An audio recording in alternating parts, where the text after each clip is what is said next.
Salut et bienvenue dans cette nouvelle vidéo qui va traiter aujourd'hui d'un muscle particulièrement apprécié des pratiquants, qu'on cherche tous à développer parce que c'est un aspect très esthétique, c'est les épaules. Dans cette vidéo, on va vraiment voir comment développer ses épaules sur le plan antérieur, latéral et postérieur.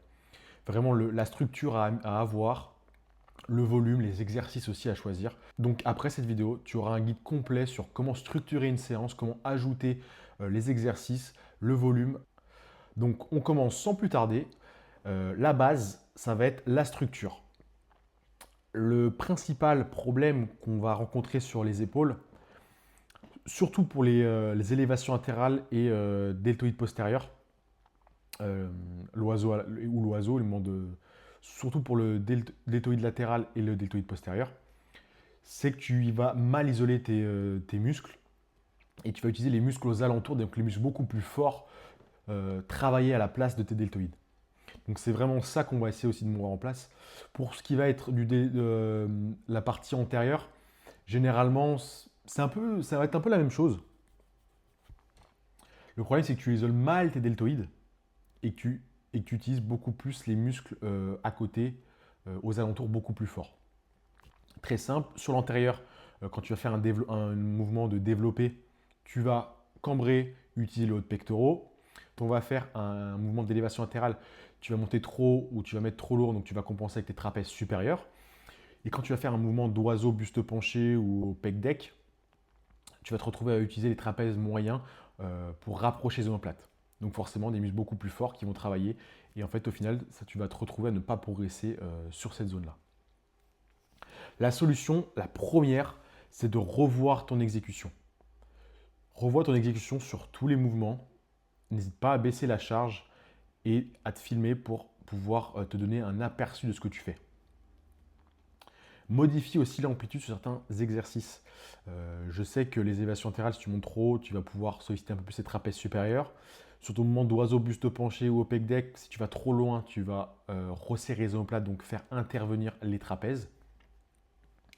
Donc n'hésite pas à volontairement réduire dans un premier temps pour par la suite après évoluer ton mouvement, avoir du ressenti, isoler ton muscle et ensuite augmenter cette amplitude.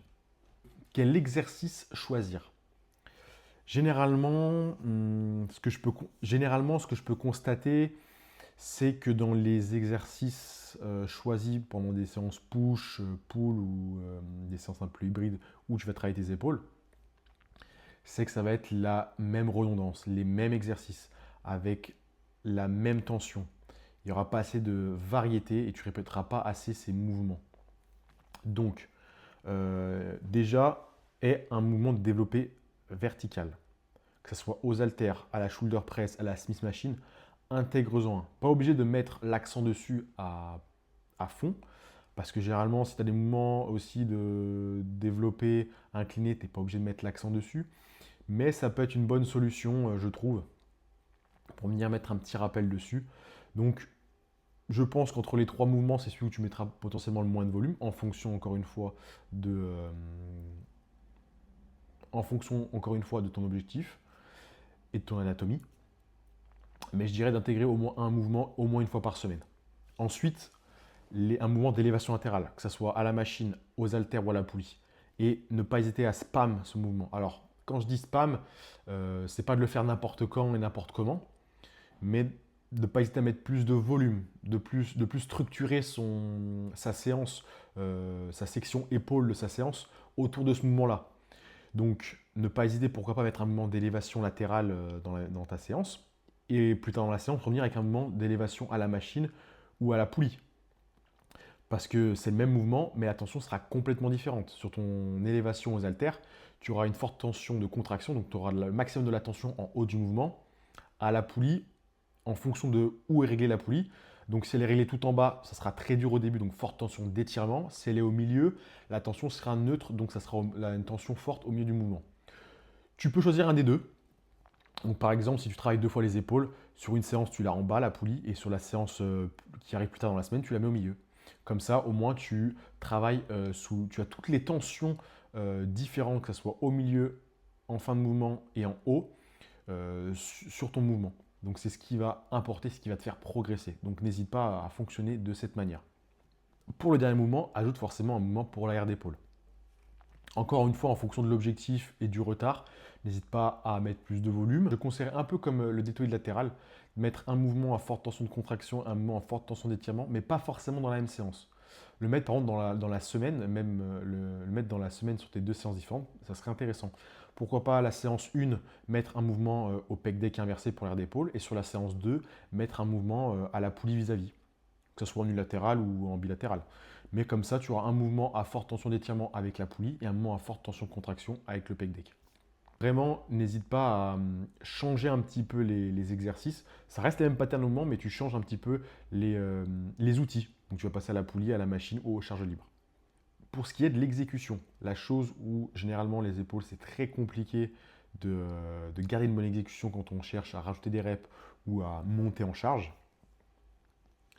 Ce qui arrive le plus souvent, c'est forcément mauvaise amplitude, mauvaise exécution, trop de poids.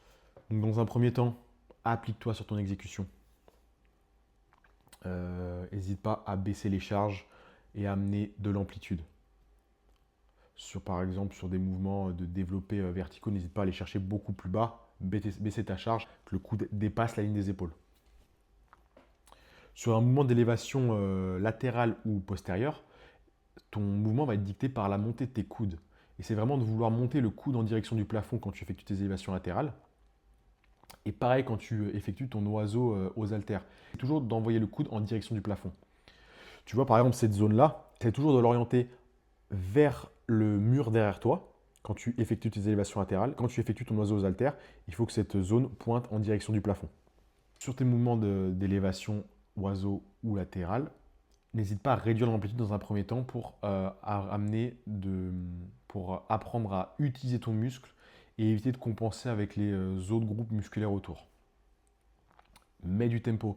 Ça évitera que tu montes trop vite en charge et que tu te laisses embrigader par cette surcharge progressive, des fois qui peut être un petit peu nocive dans ta progression.